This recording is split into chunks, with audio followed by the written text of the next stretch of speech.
Voici sa parole pour aujourd'hui de Bob et des Bigasses.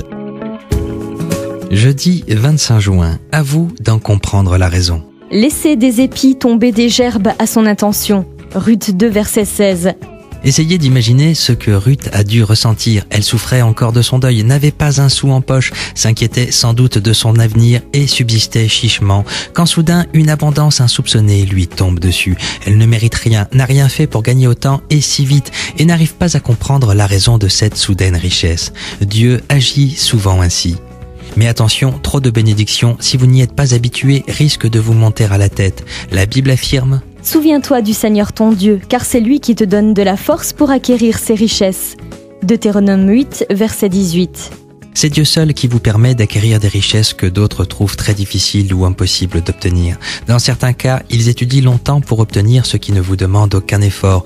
Tout cela parce que Dieu vous a béni avec cette capacité, ce talent pour réussir dans tel ou tel domaine. Mais pourquoi agirait-il ainsi à mon égard? Parce qu'un lien étroit existe entre les bénédictions dont vous jouissez et le plan que Dieu a établi pour votre vie. Que ces bénédictions prennent la forme d'une réussite financière, d'une forme physique impeccable ou d'une sphère d'influence très importante, les dons de Dieu ne vous sont accordés que pour vous placer dans une situation où vous pourrez accomplir sa volonté. Dieu ne vous bénira jamais afin que vous emmagasiniez ces bénédictions dans votre propre intérêt ou afin que vous vous pavaniez comme un paon. Les bénédictions que Dieu vous a données n'intéressent pas le diable. Par contre, il aimerait bien enrayer le plan divin pour votre vie. Votre réussite, si elle ne correspond pas à la volonté divine, ne lui fait ni chaud ni froid. Si Dieu vous accorde quelque chose, c'est pour que vous l'utilisiez pour sa gloire.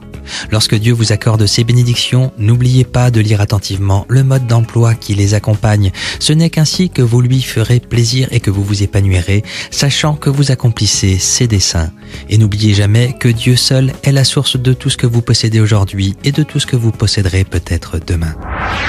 Le texte que vous venez d'entendre est tiré d'une brochure trimestrielle disponible gratuitement en écrivant à Sa parole pour aujourd'hui, édition The World France, BP3, 24 220 Saint-Cyprien ou en téléphonant au 05 53 30 32 81.